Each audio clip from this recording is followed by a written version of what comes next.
मित्रों नमस्कार, एक बार फिर से आप सबका बहुत बहुत स्वागत है आपके अपने YouTube channel student classes Prayagraj में। आज हम लोग हैं अपने स्ट्रेटेजिक करंट अफेयर्स के सेशन में और आज के इस सेशन में हम लोग कवर करेंगे जून 2022 के करंट अफेयर्स को। मई 2022 तक का करंट अफेयर्स आपके चैनल पर बिल्कुल कंप्लीट है और मंथली स्ट्रेटेजिक हम लोग करंट अफेयर्स कंप्लीट करते हैं और हर मंथ का क्वेश्चन प्रैक्टिस सेट आपकी वेबसाइट www.studentclassesprayagraj.com पर लगा हुआ है। तो किसी भी एग्जाम में जाने से पहले एक बार वेबसाइट पर करंट अफेयर्स के पीछे एक साल के प्रैक्टिस सेट लगा करके जरूर जाएं। तो हर बार की तरह इस बार का भी सेशन हमारा स्ट्रेटेजिक रहेगा और हम लोग जून महीने की जून 2022 के प्रमुख तिथि दिवस पर बात करेंगे, साथ ही साथ अंतर्राष्ट्रीय और राष्ट्रीय घटनाक्रम पर बात करेंगे जिसमें प्रमुख पुरस्कार, खेल आयोजन, अंतर्राष्ट्रीय समिट, निधन, चर्चित पुस्तकें और कोई पुरस्कार आए होंगे या इंडेक्स आए होंगे, उन सब को हम लोग कवर करने वाले हैं। तो हर बार की तरह चलिए फटाफट सब लोग तैयार हो जाइए, एक एक लाइक और शेयर जरूर करें और नोट्स निकालें और अपने नोट्स में करंट अफेयर्स के नोट्स में प्रॉपर नोट करें। हम लोग सबसे पहले जून महीने के करंट अफेयर्स पर बात करेंगे। हम लोग सबसे पहले जून 2022 के जरूरी तिथि दिवस पर बात करेंगे और जून 2022 के प्रमुख तिथि दिवस आपके स्क्रीन पर दिख रहा है। और उसमें जो हमारे लिए बहुत जरूरी तिथियां हैं उसमें 5 जून, 7 जून, 21 जून और 23 जून, ये 4 प्रमुख तिथियां आपको हमेशा याद रखनी है। कम से कम इतना तो बिल्कुल स्ट्रेटेजिक तरीके से तैयार रखना है।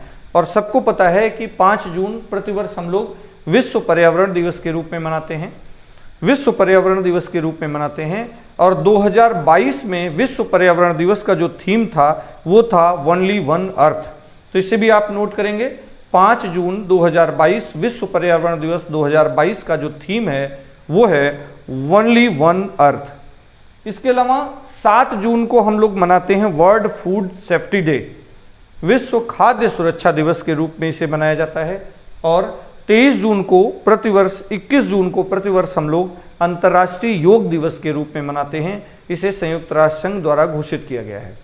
और योगा फॉर ह्यूमैनिटी, इस बार योग दिवस का थीम रहा योगा फॉर ह्यूमैनिटी।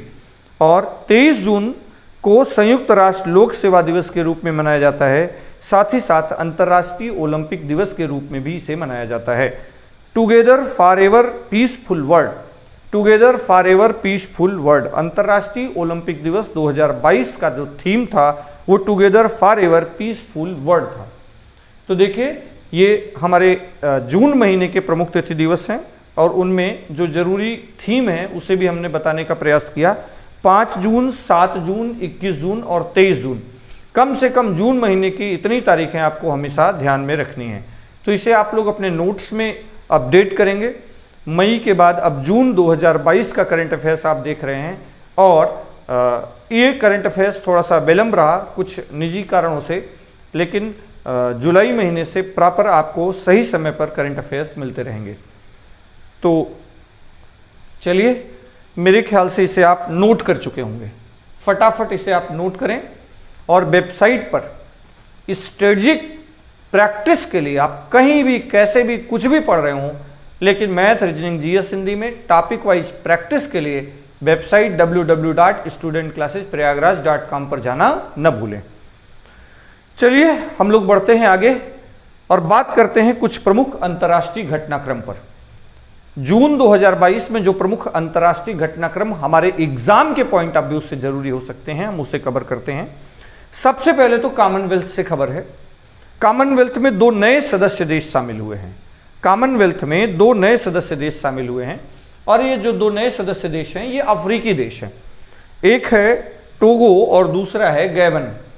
टोगो और गैबन ये 2 अफ्रीकी देश हैं। ये 2 के दोनों देश कॉमनवेल्थ में शामिल हुए हैं। तो कॉमनवेल्थ में अब राष्ट्रमंडल में अब 54 से बढ़कर संख्या 56 हो गई है। तो याद रहे, कॉमनवेल्थ में इसके पहले हम लोग पढ़ते थे 54 मेंबर्स, लेकिन अब कुल 56 राष्ट्र सदस्य हैं। खास बात यह है कि टोगो और गैबन जो अफ्रीकी देश हैं, इस पर कभी भी इंग्लैंड का नियंत्रण नहीं था, इंग्लैंड का उपनिवेश नहीं था। वैसे हम लोग जानते हैं कि 1931 में राष्ट्रमंडल की घोषणा की गई थी और राष्ट्रमंडल संगठन में वो देश शामिल थे, स्वेच्छा वो देश शामिल हुए थे जिन देशों पर कभी न कभी इंग्लैंड का उपनिवेश था। लेकिन टोगो और गैबन ये दो ऐसे देश हैं जहां पर उपनिवेश नहीं था और इन्होंने ये शामिल हुए हैं। तो इसे आप नोट करेंगे। कॉमनवेल्थ में 2 नए सदस्य देश अफ्रीकी देश हैं। इसके अलावा Commonwealth head of government meeting 2022 हुई है। कॉमनवेल्थ इसे कहते हैं चोगम 2022। कॉमनवेल्थ के हेड्स ऑफ गवर्नमेंट की मीटिंग हुई है 2022 की। ये 20 से 25 जून के बीच रवांडा में आयोजित हुई। 20 से 25 जून 2022 के बीच रवांडा में आयोजित हुई। और अगर बात करें कि कॉमनवेल्थ की घोषणा कब हुई, तो ये हुई 1931 में और 1950 में इसमें भारत शामिल हुआ। कॉमनवेल्थ की हेड हमेशा इंग्लैंड के सम्राट या महारानी होती हैं। तो इस समय महारानी हैं, तो कॉमनवेल्थ की हेड जो हैं वो महारानी हैं। राष्ट्रमंडल खेलों में कॉमनवेल्थ देश के लोग ही शामिल होते हैं। अभी तक 54 देश थे, अब 56 देशों के खिलाड़ी शामिल होंगे। तो देखिए 2 खबर थी, एक तो कॉमनवेल्थ में संख्या बढ़ी है, सदस्यता बढ़ी है, और दूसरा चोगम 2022 जो कॉमनवेल्थ के नेशंस हैं उनके हेड ऑफ गवर्नमेंट की मीटिंग हुई है। वो कहाँ संपन्न हुई है? वो संपन्न हुई है 20 से 25 जून रवांडा में। ठीक, तो ये तो बात थी किसकी? कॉमनवेल्थ की। चलिए बढ़ते हैं हम लोग आगे। 2020-21 की वित्तीय रिपोर्ट आई है। उसके अनुसार जो भारत का सबसे बड़ा ट्रेड पार्टनर रहा वो चीन को पीछे करके यूएसए रहा। 2020-21 के वित्तीय वर्ष में भारत का सबसे बड़ा ट्रेड पार्टनर चीन के बजाय अब यूएसए रहा। तो यूएसए ने चीन को पछाड़ करके ये स्थान लिया। अगर हम बात करें कि भारत का 5 वो बड़े देश कौन है जिनके साथ बड़ा व्यापार होता है, तो देखिए सबसे बड़ा व्यापार हमारा यूएसए के साथ, दूसरे नंबर पर चाइना है, तीसरे नंबर पर यूएई है, चौथे नंबर पर सऊदी अरब है और 5वें नंबर पर इराक है। ये वो 5 देश हैं जिनके साथ हमारा सर्वाधिक व्यापार होता है। लेकिन सबसे आगे सबसे बड़ा हमारा ट्रेड पार्टनर कौन है? सबसे बड़ा हमारा ट्रेड पार्टनर यूएसए रहा। इसके पहले ये स्थान चाइना का था। हालांकि यूएसए के साथ जो हमारा ट्रेड है वो हमारे पक्ष में है, अर्थात निर्यात ज़्यादा है और आयात कम है। ठीक, तो इसे आप नोट करेंगे। 2020-21 का भारत का जो सबसे बड़ा ट्रेड पार्टनर रहा वो चीन को पिछाड़कर यूएसए हो गया है। और वो 5 बड़े देश जिनके साथ जो हमारे 5 बड़े ट्रेड पार्टनर हैं इस समय। चलिए बढ़ते हैं आगे। खबर है G7 की। और आप जानते हैं कि दुनिया के प्रमुख 7 बड़े औद्योगिक देशों का ये समूह है और इसकी बैठक जर्मनी में आयोजित की गई। G7 की बैठक जर्मनी में आयोजित की गई और G7 में इस बार 2022 में भारत विशेष आमंत्रित सदस्य था।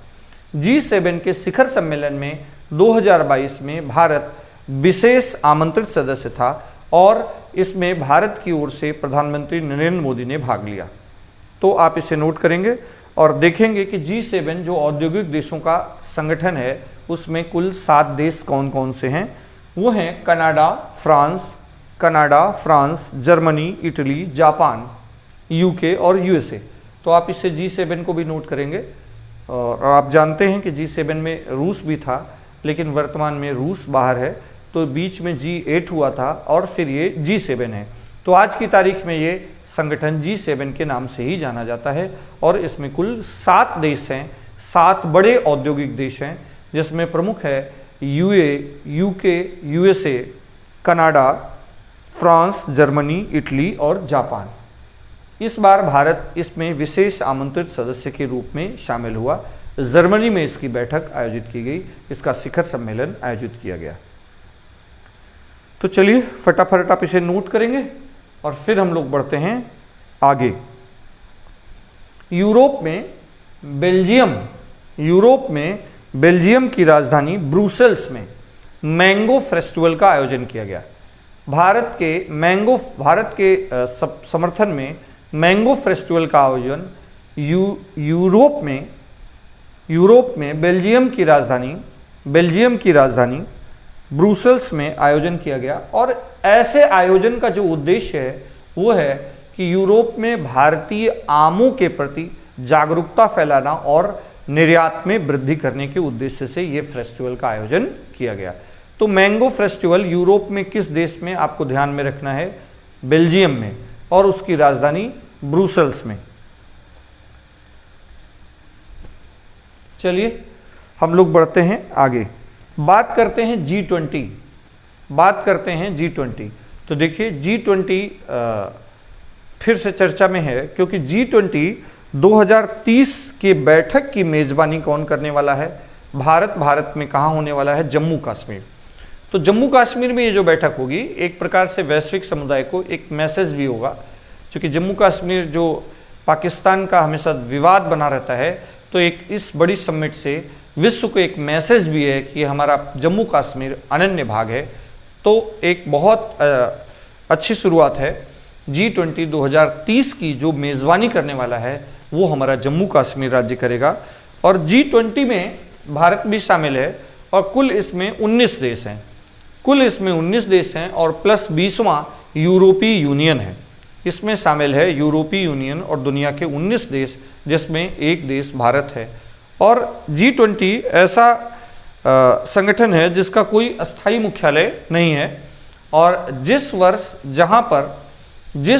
जहाँ पर इसकी बैठक होती है वहीं पर इसका मुख्यालय स्थापित कर दिया जाता है 1 वर्ष के लिए, और फिर जहाँ अगली बैठक होती है वहाँ इसे शिफ्ट कर दिया जाता है। तो G20 का कोई अस्थायी मुख्यालय नहीं है। तो ये G20 2030 की बैठक की मेज़बानी भारत में जम्मू कश्मीर राज्य। ठीक, तो आप इसे नोट कर चुके होंगे। चलिए आजकल अंतर्राष्ट्रीय खबरों में है फ्रंटियर। अंतर्राष्ट्रीय खबरों में है फ्रंटियर। फ्रंटियर क्या है? फ्रंटियर सुपर कंप्यूटर है। यह यूएसए का सुपर कंप्यूटर है। ये वर्तमान में विश्व में सबसे तेज गति का सुपर कंप्यूटर है, और ये यूएसए का है, और इसने जापान के फुगाकू को पीछे छोड़ा है। इसके पहले यह स्थान जापान के फुगाकू नाम के सुपर कंप्यूटर के पास था। ठीक, तो ये देखिए फ्रंटियर। और अभी UPSSC ने जो सप्लाई इंस्पेक्टर की परीक्षा की मात्र 75 पदों के लिए, केवल 1900 कैंडिडेट के लिए, उसमें ये प्रश्न पूछा गया था। तो आप ध्यान में रखेंगे ये फ्रंटियर सुपर कंप्यूटर, और आप मानसिक कसरत करेंगे और आप बताएंगे कि भारत के पहले सुपर कंप्यूटर का नाम क्या था। भारत के पहले सुपर कंप्यूटर का नाम क्या था? फटाक से आप सब कमेंट बॉक्स में आंसर करेंगे कि भारत के प्रथम सुपर कंप्यूटर का नाम क्या था। चलिए बात करते हैं थाईलैंड की। तो बिल्कुल सही, परम जो बात कर रहे हैं, परम 10,000 बिल्कुल सही है। बात करते हैं थाईलैंड की। थाईलैंड दक्षिण एशियाई देश है। आसियान संगठन में शामिल है, और थाईलैंड पहला ऐसा एशियाई देश है जिसने मेडिसिन यूज के लिए, दवाओं के यूज के लिए गांजा मैरिजुएना को वैध बनाया है। भारत में गांजा प्रतिबंधित है, लेकिन थाईलैंड में पहला ऐसा एशियाई देश है जिसने गांजा को, लेकिन पर्पज है क्या? मेडिसिन यूज के लिए इसे वैध बनाया है। तो जल्दी से आप बताएंगे कि विश्व में सफ़ेद हाथियों का देश किसे कहा जाता है? कमेंट बॉक्स में आप आंसर करेंगे कि विश्व में सफ़ेद हाथियों का देश किसे कहते हैं। फटाक से आप कमेंट बॉक्स में आंसर करेंगे कि विश्व में सफ़ेद हाथियों का देश किसे कहते हैं। तो बिल्कुल सही उत्तर आपके आ रहे हैं, जो लोग थाईलैंड उत्तर दे रहे हैं। साउथ ईस्ट एशियन नेशन है और आसियान संगठन में शामिल देश है। चलिए बात करते हैं UNHRC पर, United Nations human right commission पर। इसमें एक नया सदस्य शामिल हुआ है, चेक गणराज्य। जो नया सदस्य शामिल हुआ है UNHRC में वो है चेक गणराज्य, और ये रूस का स्थान लेगा, क्योंकि रूस का निलंबन हो गया था और उसके स्थान पर अब उसी एरिया से चेक रिपब्लिक को इसमें शामिल किया गया है, और चेक रिपब्लिक रूस का स्थान लेगा। UNHRC का मुख्यालय अगर बात करें तो वो जिनेवा में है, और इसमें कुल शामिल सदस्य 47 हैं। संयुक्त राष्ट्र ह्यूमन राइट कमीशन में कुल वर्तमान में 47 मेंबर हैं, और इसका मुख्यालय जिनेवा में है। जिनेवा स्विट्जरलैंड में है। और जेनेवा में बहुत से देश के मुख्यालय बनाए गए हैं। ठीक, और आपके YouTube चैनल में विविध जीके के प्लेलिस्ट में आप जाएंगे तो पूरा कंप्लीट UNHRC मैंने बहुत पहले से पढ़ा रखा है, तो एक बार आप UNHRC पर मेरी क्लास जरूर देखिएगा, तो चीज़ें सब कंप्लीट हो जाएंगी कि 47 मेंबर्स हैं, इसका पर्पज क्या है। तो एक बार इस संगठन को आप देखने का प्रयास करिएगा। ठीक, चलिए देखिए 22 जून 2022 को अफगानिस्तान में 22 जून 2022 को अफगानिस्तान में उसकी राजधानी काबुल के निकट भूकंप आया, जिसमें लगभग 1000 से भी ज़्यादा नागरिक मारे गए। हालांकि आजकल अफगानिस्तान पर तालिबान का कब्जा है और तालिबान पर कब्जे के कारण वहाँ से वैश्विक मदद बहुत कम मिल पाई, इस वजह से काफ़ी क्राइसिस रही। तो ये तो कुछ प्रमुख जून 2022 के जरूरी अंतर्राष्ट्रीय खबरें थी, जिसमें G7 राष्ट्रमंडल और G20 की खबरें भी शामिल थी। तो इसे आप जरूर नोट करेंगे और ये बहुत ही इम्पॉर्टेंट हिस्सा हो सकता है आपके एग्जाम पॉइंट ऑफ व्यू से। चलिए इसके बाद बात कर लेते हैं हम लोग प्रमुख रिपोर्ट पर। तो फटाफट तैयार हो जाइए और अब हम लोग बात करते हैं प्रमुख रिपोर्ट पर। एक EPI environmental performance ranking index आई है 2022 का, पर्यावरण प्रदर्शन सूचकांक 2022 है। और इस रिपोर्ट की खास बात है कि इस रिपोर्ट में भारत को सबसे निचले पायदान पर स्थान मिला है, सबसे अंतिम रैंकिंग 180वीं रैंकिंग मिली है। और इसका विरोध केंद्र सरकार ने दर्ज करते हुए इस EPI रैंकिंग को इनकार कर दिया है, मानने से इनकार किया है, इसे रिजेक्ट किया है। और अगर बात करें कि EPI 2022 में प्रथम स्थान पर कौन है, तो डेनमार्क है, दूसरे स्थान पर यूनाइटेड किंगडम इंग्लैंड है और तीसरे स्थान पर फिनलैंड है। तो देखिए ये है EPI इंडेक्स 2022, जिसमें भारत को स्थान मिला अंतिम पायदान, अंतिम रैंकिंग 180वां।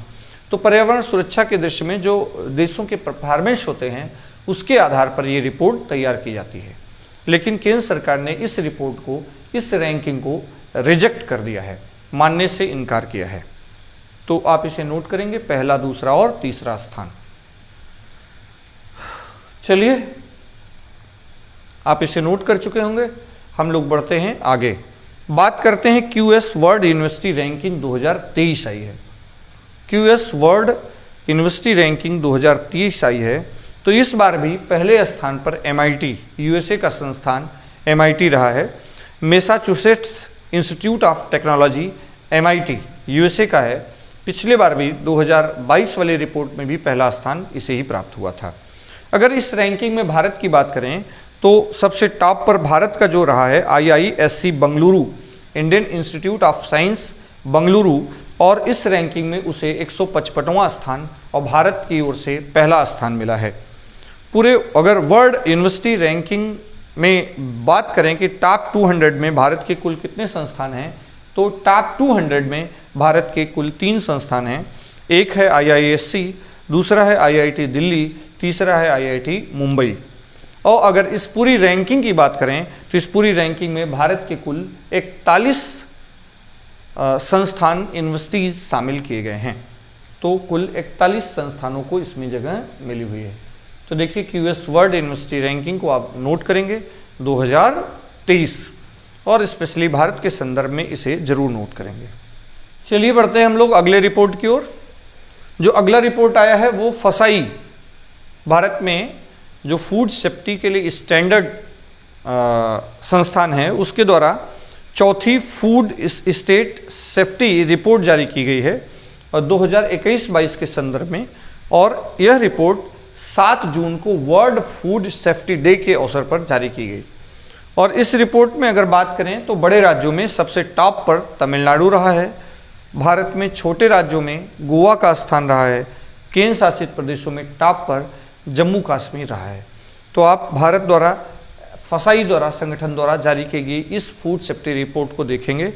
तमिलनाडु बड़े राज्यों में टॉप पर रहा है, छोटे राज्यों में पहले स्थान पर गोवा रहा है और केंद्र शासित प्रदेशों में प्रथम स्थान पर जम्मू कश्मीर।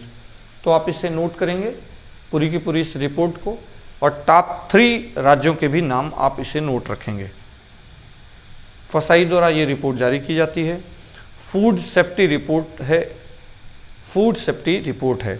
भारत के प्रमुख नियामक संस्थान नाम से एक क्लास मैंने पढ़ा रखी है, बहुत महत्वपूर्ण क्लास है, हर एग्ज़ाम में वहाँ से सवाल आते हैं, जिसमें सेबी, आरबीआई, ट्राई, फसाई, इस सब के सब संस्थान, आईएसआई, सभी संस्थानों के बारे में हम लोगों ने वहाँ पर डिटेल से बात करी है। तो आपको अपने यूट्यूब चैनल में विविध जीके वाले पार्ट में जाना होता है, वहाँ पर ये सारी टॉपिक मिले हैं और इन सभी पर बेस्ड क्वेश्चन प्रैक्टिस के लिए आप अपनी वेबसाइट www.studentclassesprayagraj.com पर विजिट करना न भूलें। चलिए बढ़ते हैं आगे। कुछ नियुक्तियां हैं, उसमें सबसे प्रमुख नियुक्ति है यूएनओ में भारत की नई स्थायी प्रतिनिधि। यूएनओ में त्रिमूर्ति का स्थान लेंगी, वो हैं रुचिरा कंबोज, आईएफएस ऑफिसर हैं रुचिरा कंबोज। तो इसे आप अपडेट करेंगे। हम लोग कई वर्षों से पढ़ते चले आ रहे थे त्रिमूर्ति को, और अभी हम लोगों ने बहुत से एग्ज़ाम भी देखे। इस बार कई एग्ज़ामों में सवाल आया था यूएनओ की भारत में नई स्थायी प्रतिनिधि जो बनाई गई हैं वो रुचिरा कंबोज। तो इसे नोट करेंगे, बहुत महत्वपूर्ण टॉपिक है रुचिरा कंबोज। इसके अलावा प्रेस काउंसिल ऑफ इंडिया के अध्यक्ष रंजना प्रकाश देसाई को नियुक्त किया गया है। रंजना प्रकाश देसाई को नियुक्त किया गया है और पहली बार ऐसा है कि प्रेस काउंसिल ऑफ इंडिया की अध्यक्ष किसी महिला को बनाया गया है। तो आप इसे भी नोट करेंगे, कोई पहली बार महिला press council of India. Press council of India Bharat में जो मीडिया संस्थान हैं और उनको नियंत्रित करती है, साथ ही साथ उन्हें देखती है गुणवत्ता, जो नागरिकों के लिए खबरें हैं उसकी गुणवत्ता, और जो इस फील्ड में कार्यरत हैं उनकी स्वतंत्रता की पैमाने तय करती है और उस पर नियंत्रण रखती है, उसकी नियामक संस्था है। इसके अलावा जो हम लोगों की इंटरनल गुप्तचर एजेंसी है आईबी, इंटरनल गुप्तचर एजेंसी है आईबी, इंटेलिजेंस ब्यूरो, उनके चीफ नियुक्त किए गए हैं तपन कुमार डेका। तपन कुमार डेका ये आईपीएस ऑफिसर रहे हैं, इनको आईबी का चीफ नियुक्त किया गया है। तो आप जल्दी से कमेंट बॉक्स में बताएंगे कि हमारी वाह्य गुप्तचर एजेंसी का नाम क्या है, भारत की वाह्य गुप्तचर एजेंसी का नाम क्या है। फटाफट आप इसे नोट करेंगे और मानसिक कसरत में हमारे इस प्रश्न का उत्तर जरूर देंगे। तो जो लोग रा उत्तर दे रहे हैं बिल्कुल सही, research and analysis wing, research and analysis wing, तो बिल्कुल सही।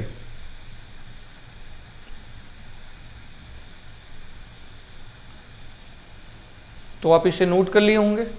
चलिए हम लोग बढ़ते हैं कुछ और मिसलेनियस राष्ट्रीय घटनाक्रम की ओर। उसमें 1 जुलाई 2022 को पर्यावरण वन मंत्रालय ने सिंगल यूज प्लास्टिक को पूरे देश में बैन कर दिया है। हालांकि ये नोटिफिकेशन बहुत पहले से था और इसे प्रभावी होना था 1 जुलाई को। तो सिंगल यूज प्लास्टिक किस मंत्रालय द्वारा? पर्यावरण वन मंत्रालय द्वारा 1 जुलाई 2022 से पूरे देश में प्रतिबंधित कर दिया गया है। तो आप इसे नोट करेंगे, ये समय 1 जुलाई 2022 और मंत्रालय, किस मंत्रालय द्वारा ये पहल किया गया है। इसके अलावा एक महत्वपूर्ण निधन हुआ है और एक महत्वपूर्ण व्यक्तित्व थे भजन सोपोरी। भजन सोपोरी संगीतकार वादक हैं और संतूर वादक हैं और इनका 2 जून 2022 को निधन हो गया। तो भजन सोपोरी से बहुत बार सवाल आते रहे जीएस में, हम लोग हमेशा हल करते हैं कि भजन सोपोरी का संबंध किससे है, किस वाद्य यंत्र से है।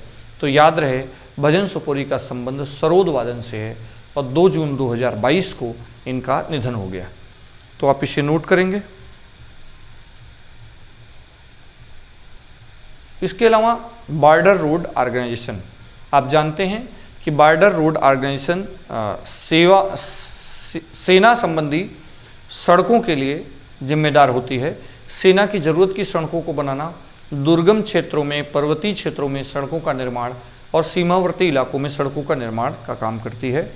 सीमा पर आवाजाही बढ़े, सीमा पर सुरक्षा बढ़े, सीमा पर रोड कनेक्टिविटी बढ़े और वहाँ के स्थानीय लोगों की सुविधाएं बढ़ें। सीमा पर जो पर्यटन के लिए जाते हैं उनको बेहतर सुविधाएं उपलब्ध हो पाएँ, इसलिए एक बीआरओ कैफ़े की स्थापना की जा रही है, मंजूरी दी गई है। और पूरे देश में 12 राज्य और केंद्र शासित प्रदेशों में कुल 75 स्थानों पर 75 स्थानों पर बीआरओ कैफे स्थापित करने की योजना है। तो बीआरओ कैफे 12 राज्यों में कुल 75 स्थान पर होंगे और इसका उद्देश्य है सीमावर्ती इलाकों में कनेक्टिविटी बढ़ाना, सड़कों का विकास करना, पर्यटकों को बेहतर सुविधाएं देना और सीमा सुरक्षा को और मजबूत करना। तो आप इसे नोट करेंगे बीआरओ कैफे के बारे में। बॉर्डर रोड ऑर्गेनाइजेशन, सीमावर्ती सड़कों का निर्माण, दुर्गम क्षेत्रों का निर्माण, दुर्गम क्षेत्रों में सड़कों का निर्माण और सेना संबंधी सड़कों की ज़रूरतों को देना, पूरी करना बॉर्डर रोड ऑर्गेनाइजेशन की जिम्मेदारी है। इसके अलावा एक बायोपिक चर्चा में है आजकल, बायोपिक चर्चा में है और वो बायोपिक है शाबाश मिठू। शाबाश मिठू ये बायोपिक है भारतीय महिला क्रिकेट खिलाड़ी मिताली राज। ये किसके जीवन पर बना है? ये भारतीय महिला खिलाड़ी मिताली राज के जीवन का बायोपिक है शाबाश मिठू। तो आप इसे नोट करेंगे। एक बहुत महत्वपूर्ण महिला खिलाड़ी, बहुत लंबा कैरियर और शानदार कैरियर महिला क्रिकेट में मिताली राज का। चलिए, इसके अलावा नॉर्थ ईस्ट के हमारे राज्य सिक्किम ने ब्लू ड्यूक तितली को अपनी राजकीय तितली घोषित किया है। ब्लू ड्यूक तितली को अपने राज्य की राजकीय तितली घोषित किया है। आप इसे नोट करेंगे और मानसिक कसरत में आप बताएंगे कि सिक्किम किन किन देशों से घिरा हुआ है। सिक्किम भारत में किन किन देशों से, हमारा राज्य सिक्किम किन किन देशों से घिरा हुआ है। फटाफट कमेंट बॉक्स में आप आंसर करेंगे कि सिक्किम किन किन देशों से घिरा हुआ है। फटाक से आप कमेंट बॉक्स में आंसर करेंगे और इसे नोट भी करेंगे। तो बिल्कुल सही बता रहे हैं आप। उसके एक और नेपाल, एक और भूटान और एक और चाइना है। सिक्किम, एक और नेपाल, एक और भूटान और एक और चाइना है। चलिए, आप जानते हैं कि आज़ादी के अमृत महोत्सव में हम लोग हैं। आज़ादी का अगला 25 वर्ष अमृत महोत्सव के रूप में मनाया जाता है। आज़ादी के अमृत महोत्सव के अवसर पर आज़ादी के अमृत महोत्सव सीरीज से नए सिक्के प्रधानमंत्री नरेंद्र मोदी ने जारी किए, जिसमें 1 रुपये, 2 रुपये, 5 रुपये, 10 रुपये और 20 रुपये के नए सिक्के जारी किए गए हैं। तो ये आज़ादी के अमृत महोत्सव सीरीज पर नए सिक्के जारी किए गए हैं। तो आप ध्यान रखेंगे कौन कौन से सिक्के 1, 2, 5, 10 और 20 के नए सिक्के किस सीरीज में, आज़ादी के अमृत महोत्सव सीरीज में जारी किए गए हैं। तो आप इसे नोट करेंगे। इसके अलावा हमारे NHAI ने, national highway authority of India, NHAI ने चारों तरफ NHAI और इंडियन रेलवे के इंफ्रास्ट्रक्चर में बहुत बड़ा काम चल रहा है इंडिया में, और NHAI ने गिनीज सड़क बनाने का गिनीज वर्ल्ड रिकॉर्ड बनाया है और मात्र 105 घंटा 35 मिनट माने लगभग 5 दिनों में कुल 75 किलोमीटर सिंगल लेन राष्ट्रीय राजमार्ग के निर्माण का ये वर्ल्ड रिकॉर्ड बनाया है, गिनीज वर्ल्ड रिकॉर्ड बनाया है NHAI। 5 दिनों में माने लगभग 105 घंटे 35 मिनट में कुल 75 किलोमीटर सिंगल राष्ट्रीय राजमार्ग, सिंगल लेन राष्ट्रीय राजमार्ग का निर्माण करने का वर्ल्ड रिकॉर्ड NHAI ने बनाया है, national highway authority of India. तो आप इसे नोट करेंगे, इस वर्ल्ड रिकॉर्ड को। इसके अलावा केंद्र सरकार ने एक नया पोर्टल लॉन्च किया है, ये है जन समर्थ पोर्टल। तो www.jansamarth.com के नाम से जन समर्थ पोर्टल है, ये केंद्र सरकार द्वारा लॉन्च किया गया है। केंद्र सरकार, इसके अंतर्गत कुल 13 सरकारी योजनाएं, जो लोन से संबंधित सरकारी योजनाएं हैं, उनके लिए ये पोर्टल है। तो एक प्रकार से यह पोर्टल क्रेडिट लिंक पोर्टल के रूप में काम करेगा। सरकारी योजनाएं जिनमें लोन दिए जाते हैं, उनके लिए एक प्लेटफॉर्म है। तो जन समर्थ पोर्टल में कुल 13 सरकारी योजनाएं शामिल हैं, उनके संदर्भ में यहाँ से आवेदन किए जा सकते हैं और इसी पोर्टल से उन्हें मदद मिलेगी। इनमें वो सभी स्कीमें शामिल हैं जिनके अंतर्गत लोन प्रोवाइड किए जाते हैं, जैसे मुद्रा लोन, ये सब लोन। तो इन सब के लिए जन समर्थ पोर्टल केंद्र सरकार ने लॉन्च किया है। तो जन समर्थ पोर्टल एक प्रकार से क्रेडिट लिंक पोर्टल है, ये ऐसी सरकारी योजनाओं के लिए पोर्टल है, सहायता है, जहां से प्लेटफॉर्म है जिन सभी योजनाओं में क्या दिए जाते हैं, ऋण वितरित किए जाते हैं। चलिए, आप इससे जन समर्थ पोर्टल को नोट किए होंगे। इसके अलावा एक किताब चर्चा में आई है, भारतीय संविधान अनकही कहानी, इंडियन कॉन्स्टिट्यूशन पर कमेंट्री है, भारतीय संविधान अनकही कहानी। ये किताब लिखी है राम बहादुर राय ने। ये किताब राम बहादुर राय ने लिखी है और इसका विमोचन प्रधानमंत्री नरेंद्र मोदी ने किया है। तो राम बहादुर राय, भारतीय संविधान अनकही कहानी, इस पुस्तक को जून महीने में आप बिल्कुल ध्यान से रखेंगे। इसके अलावा अगर बात करें कि भारत में देश का पहला बायोटेक पार्क कहाँ स्थापित किया गया, भारत में देश का पहला बायोटेक पार्क कहाँ स्थापित किया गया, तो इसे जम्मू कश्मीर में बनाया गया है। भारत में देश का पहला बायोटेक पार्क जम्मू कश्मीर राज्य में स्थापित किया गया है। तो जम्मू कश्मीर में एक्टिविटीज़ लगातार बढ़ाई जा रही हैं। इसके अलावा अगर बात करें कि मुंबई में जो अंतर्राष्ट्रीय फिल्म समारोह हुआ, वो 17वें संस्करण में जो फोकस कंट्री रहा इस बार, वो बांग्लादेश रहा। मुंबई में जो अंतर्राष्ट्रीय फिल्म समारोह का 17वां संस्करण आयोजित हुआ, उसमें इस बार फोकस कंट्री कौन सा था, बांग्लादेश। आप कमेंट बॉक्स में आंसर करेंगे कि बांग्लादेश की राजधानी क्या है। कमेंट बॉक्स में जल्दी से आंसर करेंगे कि बांग्लादेश की राजधानी क्या है। फटाफट कमेंट बॉक्स में आप आंसर करेंगे कि बांग्लादेश की राजधानी क्या है। चलिए, हम लोग बढ़ते हैं इससे आगे। तो जो लोग ढाका उत्तर दे रहे हैं बिल्कुल सही है। इसके अलावा हम जानते हैं कि हर साल 1 मई को विश्व तंबाकू निषेध दिवस मनाया जाता है और विश्व स्वास्थ्य संगठन WHO द्वारा झारखंड को तंबाकू निषेध दिवस पुरस्कार 2022 से पुरस्कृत किया गया है। तो यह पुरस्कार किस राज्य को मिला, भारत के झारखंड राज्य को। अपने राज्य में झारखंड सरकार द्वारा तंबाकू निषेध पर किए गए जो भी जागरूकता कार्यक्रम और पहल है, उस उपलक्ष्य में उनकी उस योगदान के लिए यह पुरस्कार WHO द्वारा झारखंड राज्य को दिया गया है। तो ये एक महत्वपूर्ण ये टॉपिक है, इसे आप जरूर बहुत अच्छे से नोट करेंगे क्योंकि ये बहुत ही महत्वपूर्ण हो सकता है एग्जाम के पॉइंट ऑफ व्यू से। तो याद रहे झारखंड राज्य। इसके अलावा जो रिलायंस इंडस्ट्रीज़ है, उसमें रिलायंस जियो जो कंपनी है, उसके नए चेयरमैन जो बनाए गए हैं वो हैं आकाश अंबानी। मुकेश अंबानी के बेटे आकाश अंबानी को रिलायंस जियो का नया चेयरमैन बनाया गया है। तो रिलायंस इंडस्ट्रीज़ में बहुत सी कंपनीज़ हैं, उसमें एक कंपनी है रिलायंस जियो, उसका चेयरमैन बनाया गया आकाश अंबानी को।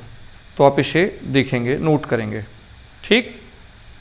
इसके अलावा अगर बात करें कि भारत के गुजरात राज्य की, तो भारत के गुजरात राज्य में भारत में पहली बार ड्रोन से डाक वितरित किए गए हैं। तो लगातार ड्रोन सर्विसेज बढ़ाई जा रही हैं, उनको सरकार भी बढ़ावा दे रही है और ड्रोन से पहली बार मेल भेजे गए, माने डाक सेवा भी शुरू की गई। तो पहली बार किस राज्य में ये प्रावधान किया गया, इसका यूज़ किया गया, वो है भारत का गुजरात राज्य। आपको कमेंट बॉक्स में उत्तर देना है कि गुजरात की राजधानी क्या है, हमारे गुजरात राज्य की राजधानी क्या है। फटाफट कमेंट बॉक्स में आपको आंसर करना है। चलिए, इसके अलावा बात करते हैं रणजी ट्रॉफी 2022 की। ये फर्स्ट क्लास क्रिकेट है और अंतर्राष्ट्रीय स्तर पर आयोजन होता है और ये रणजी ट्रॉफी 2022 में विजेता रहा मध्य प्रदेश। और मध्य प्रदेश ने मुंबई को पराजित करके, सबसे ज़्यादा बार मुंबई ही रणजी ट्रॉफी विजेता रही है, मुंबई को पराजित करके यह खिताब अपने नाम किया है। और अगर बात करें कि 2022 का रणजी ट्रॉफी का आयोजन कहाँ हुआ था, तो बंगलुरु में हुआ था। तो 2022 रणजी ट्रॉफी का आयोजन बंगलुरु में हुआ था और इस बार की विजेता टीम है मध्य प्रदेश। किसको पराजित किया, मुंबई को पराजित करके मध्य प्रदेश ने इस खिताब पर कब्जा किया है। तो फटाक से आप कमेंट बॉक्स में आंसर करेंगे, फटाक से आप कमेंट बॉक्स में आंसर करेंगे कि बंगलुरु किस राज्य में स्थित है। फटाक से कमेंट बॉक्स में आंसर करेंगे कि बंगलुरु किस राज्य में स्थित है। चलिए, इसके अलावा एक बात और है कि रमाबाई देश की सबसे बुजुर्ग एथलीट हैं। रमाबाई की उम्र 105 वर्ष है। सबसे बुजुर्ग एथलीट हैं और इन्होंने 105 वर्ष की आयु में national open masters athlete championship 2022 में 2 गोल्ड मेडल जीते हैं। तो ये जो मास्टर्स चैंपियनशिप होती है इसमें जो बुजुर्ग उम्र दराज एथलीट होते हैं वही शामिल होते हैं और 105 वर्ष की उम्र में रमाबाई चर्चा में रहीं 2 गोल्ड मेडल जीतने के कारण। तो 105 वर्ष की उम्र में गोल्ड मेडल और खेल में शामिल होना ये अपने आप में बहुत बड़ी बात है और सामान्य बात नहीं है, तो आप इसे नोट करेंगे। ठीक, तो मित्रों आप ये सारी बातें नोट किए होंगे तो लाइक और शेयर करना नहीं भूलेंगे। पीछे मई 2022 तक का करंट अफेयर्स बिल्कुल कंप्लीट है। आप स्ट्रेटेजिक करंट अफेयर्स कवर करते हैं। इस बार का करंट अफेयर्स थोड़ा सा डिले रहा, कुछ निजी व्यस्तता थी इस वजह से, और जल्दी ही जुलाई के फर्स्ट और बहुत जल्दी ही आपको पूरे के पूरे प्रैक्टिस सेट उपलब्ध मिलेंगे। ये जो आज हम लोगों ने कवर किया है करंट अफेयर्स जून का प्रैक्टिस सेट आपकी वेबसाइट पर कवर मिलेगा। तो आप रेगुलर प्रैक्टिस करना ना भूलें वेबसाइट पर। स्ट्रेटेजिक करंट अफेयर्स और स्टैटिक जीएस जीके के लिए आप अपने रेगुलर यूट्यूब चैनल पर विजिट करते रहें।